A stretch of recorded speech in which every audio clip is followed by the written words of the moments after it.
Halo guys, aku akan melanjutkan cerita alur film The Daily Life of the Immortal King episode ketiga dan keempat season 2. Bagi yang penasaran, simak ya.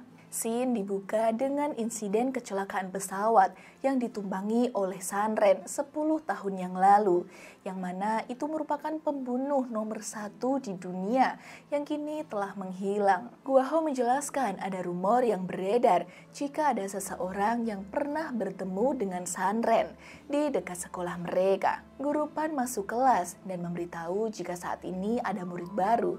Ia bernama Lin Xiaoyu, merupakan murid pandai dan rajin yang kini masuk dalam kelas elit. Kita berpindah di luar sekolah, yang mana Guru Wang sedang mencari sosok misterius.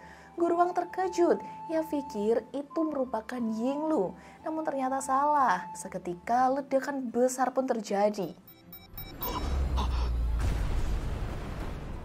Kita berpindah ke Wangling DKK, yang mana mereka sedang membicarakan tentang Yinglu yang dipenjara di sekolah mereka. Raja Iblis Tun Tianha juga pernah dipenjara di sekolah mereka. Di tengah perbincangan mereka, tiba-tiba saja melihat sosok yang mirip dengan Sanren. Mereka pun mengikuti langkah Sanren hingga masuk dalam sebuah kamar, yang ternyata kamar tersebut merupakan kamar dari Lin Xiaoyu, murid baru di sekolah itu. Tiba-tiba saja Lin Xiaoyu datang dan terkejut melihat mereka berada di sana. Karena saking paniknya, mereka malah mempencet tombol terjun ke ruangan bawah tanah.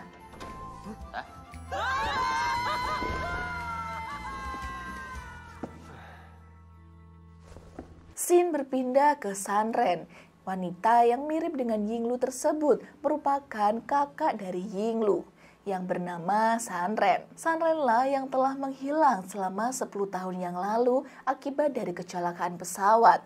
Dan sekarang ia menghampiri sang adik, namun bukan untuk menyelamatkannya. Ia malah mengeluarkan anak panah dan akan membunuh Yinglu karena telah gagal membunuh Sunrong. Namun usahanya itu digagalkan oleh Guru Wang. Kita kembali ke Wangling DKK yang terjatuh. Mereka ternyata tembus sampai ke penjara Yinglu. Dan kini mereka mendarat di sebuah ruangan. Ternyata ruangan tersebut merupakan ruangan dari Sanren. Nah, kini terungkaplah siapa Sanren yang sebenarnya. Ia merupakan pemimpin aliran bayangan. Karena insiden pesawat jatuh, ia terpisah dengan orang yang ia cintai dan masuk dalam dunia iblis. Nah, ia bisa masuk dalam dunia iblis itu karena dulu 10 tahun yang lalu ada monster katak yang ingin menghancurkan dunia. Nah, monster katak tersebut yang dikalahkan oleh Wangling. Ini ada di episode pertama nih jika kalian mengikuti dari episode pertama. Di sisi lain ternyata ada pesawat yang sedang lewat dan terkena imbasnya.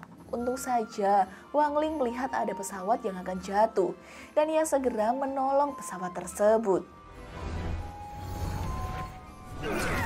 Semua orang selamat terkecuali Sanren karena pada saat itu ia tidak duduk dan tidak memakai sabuk pengaman yang mengakibatkan ia tertarik masuk dalam dunia iblis. Nah, kini ruangan tersebut digunakan oleh Sanren selama 10 tahun untuk menunggu kekasih yang ia cintai yang terpisah akibat dari insiden kecelakaan pesawat. Ternyata sosok laki-laki yang ia cari selama ini adalah Guru Wang. Nah, sekarang kita masuk ke episode 4 nih. Dalam episode 4 kali ini bercerita tentang perawatan rutin pedang roh. Guru Wang dan Sanren sedang menjelaskan bagaimana perawatan pedang roh yang sesuai SOP. Karena minggu depan akan ada kelas profesional kelas pedang, diharapkan para murid mempersiapkan pedang roh masing-masing. Saat di kereta, Wangling DKK sedang berbincang mengenai perawatan pedang roh. Sunrong juga menjelaskan yang mana pedang roh kelas menengah dan besar dapat dirawat di toko pedang roh 4S. Sunrong juga mengajak mereka untuk merawat pedang roh masing-masing.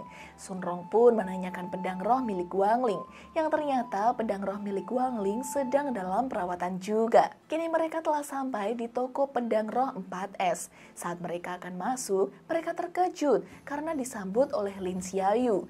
Lin Xiaoyu bekerja di sana sebagai perawat pedang roh.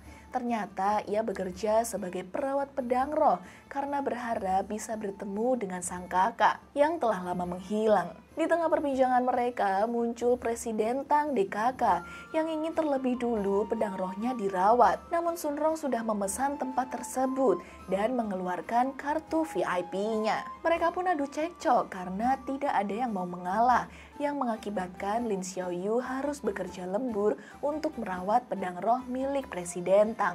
Nah, Wang Ling pun memiliki ide untuk membuat pedang roh untuk Lin Xiaoyu, yang mana mereka akan membuat setelah toko tutup. Kini mereka sedang berusaha untuk membuat pedang roh. Berbagai percobaan mereka lakukan.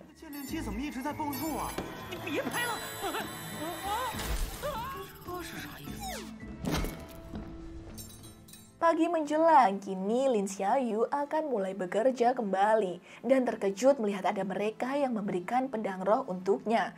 Karena minggu depan ada kelas pedang roh profesional. Lin Xiaoyu merasa sangat senang karena diberi pedang roh, namun tiba-tiba saja Presiden Tang datang dan menghina pedang roh milik Lin Xiaoyu dan ingin sekali menguji seberapa hebat sih pedang roh milik Xian Yu ini. Pertarungan pun dimulai saat Presiden Tang akan menyerang Lin Xiaoyu. Ternyata pedang roh milik Lin Xiaoyu melahap kekuatan spiritual milik Presiden Tang.